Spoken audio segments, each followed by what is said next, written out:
Remembering Connecticut, James Mars, a slave in Connecticut. Before the Revolutionary War, slavery was legal in Connecticut, as it was in the rest of the colonies. At the time of the Revolution, liberal ideology concerning the rights of man was used to justify the separation from Great Britain.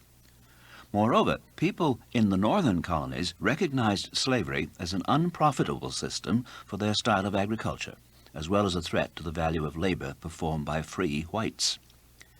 High-minded Connecticut clergymen found those sentiments provided an appropriate backdrop to push for the abolition of black slavery.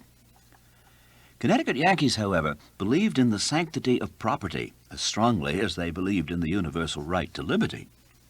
In 1774, the state legislature compromised these two positions by making a law that any black person born in Connecticut would automatically attain freedom upon reaching the age of 25.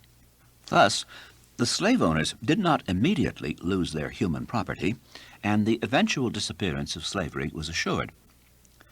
Connecticut slavery supporters argued that slaves here were treated more humanely than Southern slaves, and while no doubt correct, this assertion meant little to the slaves themselves. For them, the everyday reality of bondage outweighed any niceties of regional comparison. Jupiter Mars was a slave owned by Reverend Thompson, the minister in North Canaan, Litchfield County, in the late 1700s. Reverend Thompson married a woman from Virginia who brought several slaves north with her. One of those slaves married Jupiter Mars, and their son, James Mars, was born in 1790. James Mars' autobiography, written in the 1860s, gives us a clear account of life as a slave in Connecticut. He ironically described Reverend Thompson's position. Mr. Thompson ministered to the people of Canaan in holy things. His slaves worked his farm. The Reverend's southern wife regretted the more benign treatment of northern slaves and frequently threatened Jupiter Mars with cruel punishment in the southern fashion. The minister's wife told my father if she only had him south, where she would have at her call a half-dozen men, she would have him stripped and flogged until he was cut in strings, and see if he would do as she bid him. She told him, "You mind, boy, I will have you there yet, and you will get your pay for all that you've done." I've heard my mother say she has often seen her mother tied up and whipped until the blood ran across the floor. When James was 8 years old, the minister and his wife prepared to move to Virginia. Jupiter Mars took his family and fled, rather than going south with the Thompsons. They went to the neighboring town of Norfolk, where white people hid the family from Reverend Thompson and his posse.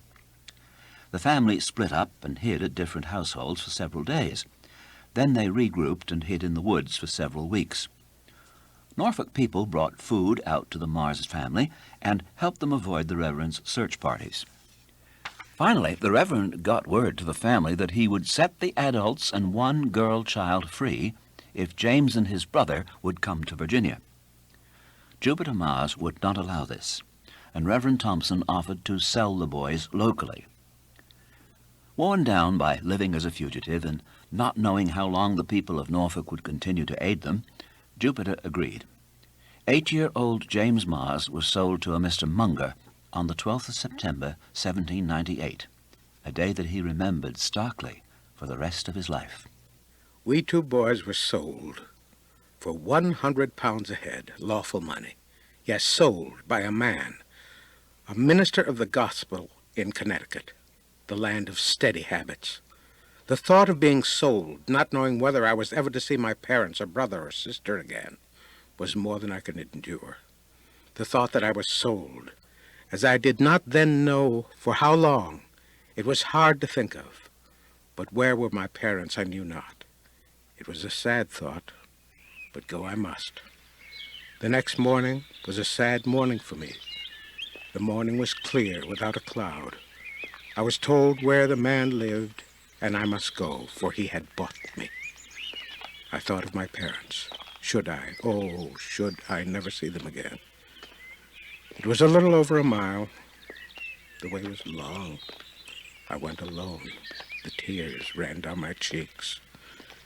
I then felt for the first time that I was alone in the world, no home, no friends, and no one to care for me.